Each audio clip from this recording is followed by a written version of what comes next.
إنها تبقى أم الدنيا.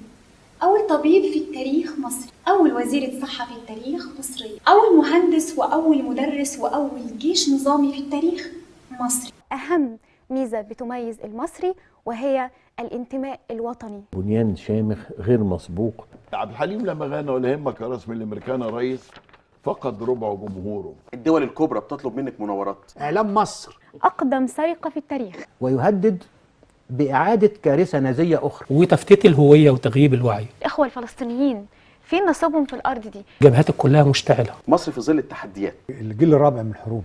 أنا بشوف إن هما بيوصلوا المعلومة بسرعة. وخدت الأرض الموعود بيها ما بنتش فيها أهرامات ليه لما أنت بتعرف تبني أهرامات؟ بنناشد الحكومة المصرية. مسبيرو هو الأمن القومي المصري. كل ما احنا بنعلى وبنزدهر أكتر والقوات البحرية نجحت في تنفيذ مهامها المسندة إليها.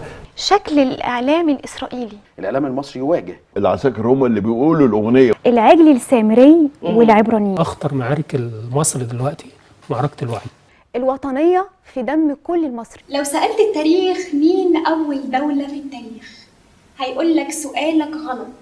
اسألني مين أول دولة قبل التاريخ. مصر تاريخ قبل التاريخ. الاسم مصري. مصري.